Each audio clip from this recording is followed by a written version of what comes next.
colleagues. This week I'd like to focus our thinking around assessment and assessment in writing. And so I absolutely love this quote that was in our reading this week from Lucy Calkins. We do not see with our eyes or hear with our ears, but with our beliefs. And I think this is so true of the assessment process, and especially in writing and the things that we value in our own philosophy as writers. So we want to take a moment to really sort of sit back and even pause the video and think about really what are your beliefs as a writer? What do you think is so critically important? And so please pause the video and then sort of just stop and jot, make a list, as you're looking at student writing, what do you notice first? What stands out to you the most? And I think that will help you to be able to create that sort of list in your mind on what do you value as a writing teacher. So in thinking about our beliefs, really so much of what we know really connects how we look at writing and sort of our research as writing teachers when we look at a piece of writing and our teaching. So typically when we're meeting with students or we're assessing writing, the things that are in our belief system that stand out the most are really the things that we want to jump in and teach. And so Lucy Calkins reminds us to really, in order to become better writing teachers, we sort of need to learn how to look at writing differently and sort of shift our beliefs and sort of think through a different lens every time we look at a different piece of writing. So if we think about reading writing with a different lens and really sort of force ourselves to look at writing, collections of writing, so looking at 5 or 6 pieces and continually reading them with a different lens, it really helps us to sort of position ourselves to be better assessors of writing and really think about those next steps for students in our teaching. And so what does that really mean to look at or assess writing from a different lens? And so as we're reading through different pieces, 5 or 6 pieces, or collectively, we can put our whole class together eventually, but sometimes that becomes a little bit overwhelming. So as we think about 5 or 6 pieces of writing, we sort of can read them for overall, where are these students at with the particular genre? Or just read them every student's lead and think about the skills and strategies that you've taught and really think about how are these leads the same? How are they different? How do they reflect what I've taught? Do they all begin with one day or last week? And so what am I doing in my teaching that's really impacting my students? And so really getting a collective vision for how are my students doing? What elaboration strategies are my students using? So you're really not looking at the lead, you're just looking for techniques for elaboration. So in informational writing, are students listing details around facts or kinds or parts, right? So what are they doing to elaborate? What techniques are they using as narrative writers? Do they use internal thinking? Do they use dialogue? Of craft moves are students using? How are students revising their writing? So if you look across multiple students and their pieces, have they gone in and created revisions? And what types of revisions are they doing in their work? Are they using slips of paper to add in revisions? Are they using a caret to add something? Are they crossing things out? Are they erasing too much? So what types of strategies are they using in the revision process? Or you could read them just for the lens of endings. And so when we think about students in certain genres, we want to be sure that we get better each and every day at really assessing student work and really thinking about where writers are at every given point. So not only can we look within student writers, but we can also use different lenses to look at and assess student writing. We can also assess What is the volume of writing students are producing? So within a certain unit or a genre study over a 4 to 6 week period of time, how many pieces have they written? Are they writing and abandoning writing? Are they producing multiple pieces? Are they staying in a piece too long? So these are all things we want to assess. And again, thinking about their process. So where are they at in the planning process? Where are they at with oral rehearse? What do they do when they begin a piece?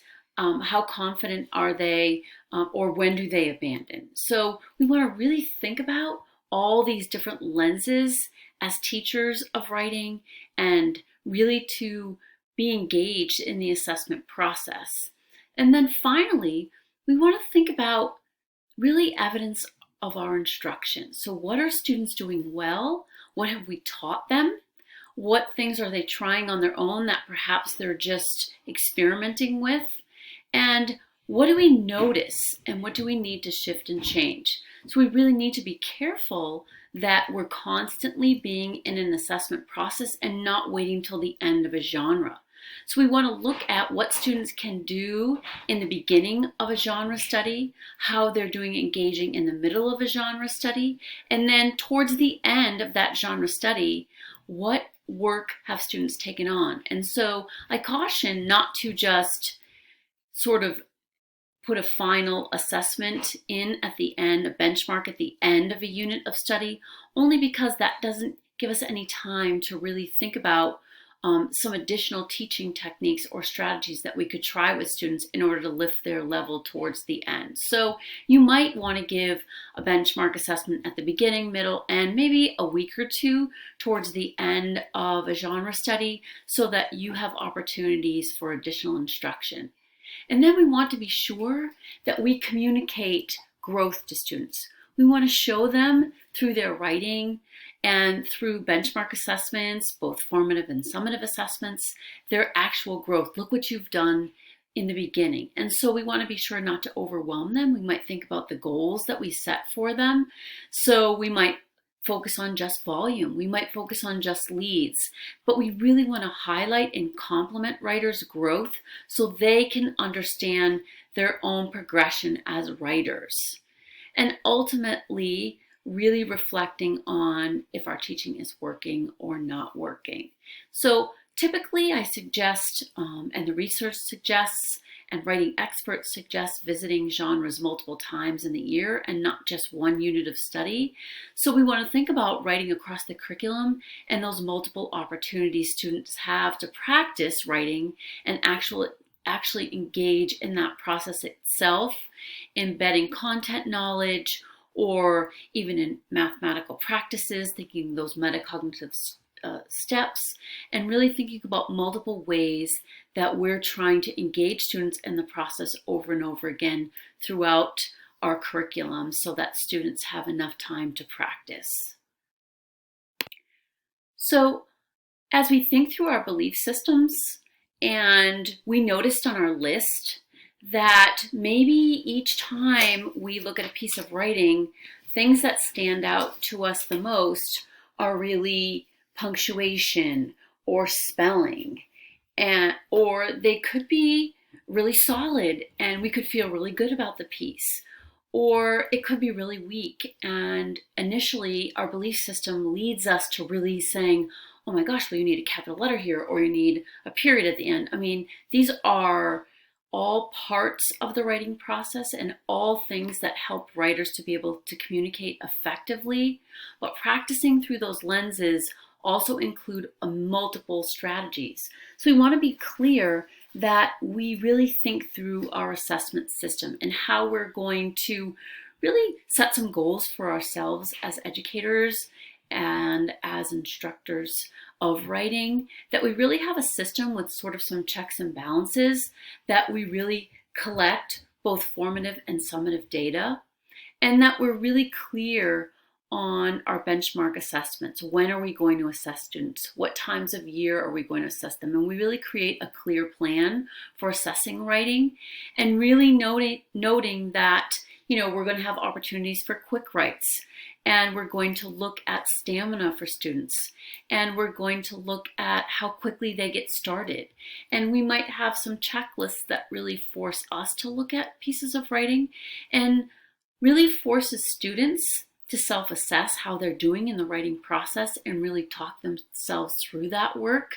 And we don't know developmentally that students are at different points.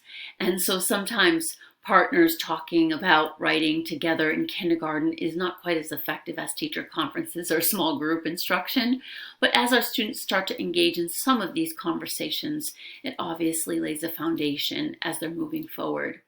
We also want to think about opportunities for a portfolio, so collecting work over time or within genres, and really sort of creating file folders for students where you're copying a couple of pieces that are benchmark pieces that you can engage in conversations to support parents or in grade level meetings or intervention meetings, so that you really have some targeted goals and some evidence to back up things that you've taught students and that growth over time. And really also thinking again towards the future for some of you for standardized assessments. So how are students doing in transfer of writing in opportunities where they do not have support? And so during benchmark assessments, we have to really remember that we sort of have to remove ourselves and avoiding students crying, right, as we're sort of putting a prompt out and supporting them in a community type of way, in an environment that makes them feel safe to take risks, but they are actually perhaps creating a small moment narrative or creating an informational piece on their own for a developmentally appropriate amount of time, and that you're really using that as a place to really step back and look summatively at your teaching over time, and then using those opportunities over and over again to collect that formative data as you're moving forward. So, I referenced the Lucy Calkins Pathways text over and over again, only because it provides a trajectory of the work, and it really provides you with prompts, both summative and formative, for you to be able to assess student writing in the most effective way. And so, there are many other resources available for you. So you'll notice some content within this module that really provides you with students sort of using microprogressions and examples of student work that really helps them to see their goals for next steps, like what a writer did, and being able to talk about that and looking at those exemplars and really thinking through, what do I have to do as a writer to sort of revise my piece in order to get it to be more effective in its communication, regardless of the teacher's stance, but really the students and how they're looking at their pieces. I've seen students even in kindergarten use anchor chart bulletin boards for goals, even to make narrative writing more effective and of a better quality. And they sort of stand in front of that bulletin board and they look at their piece and they look at the exemplars and what the teachers has taught into within those goals. And then they sort of move their body and say, oh, to get better, I need to do this, and then rush back to their seat and try to make those revisions to the best of to their ability. And so there are other resources also available. So Teachers Reading and Writing College has multiple videos, and I have provided the link for you. So within that link, sometimes you have to poke around a little bit to see the classroom videos so that you can see some of this teaching in action. So it's really important that you sort of create an account. It's free. You just enter an email and then you are able to access those videos. And also DESE, the Department of Education, has provided standards in action. And so if you go within their website, they will have some exemplars of writing within different genres at different grade levels.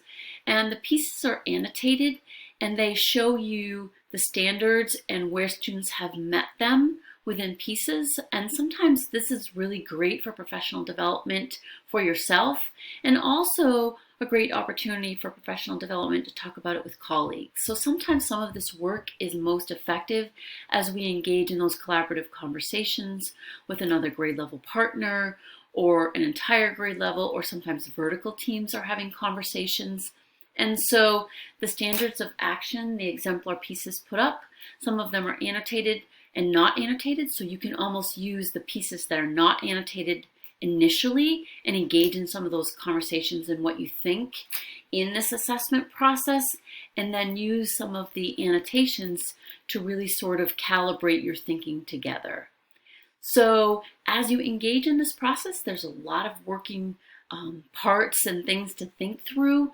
So really take your time and engage in this process and understand that over time, you'll build your capacity in assessment and support students in their instructional strategies so that you'll see more growth over time in your students.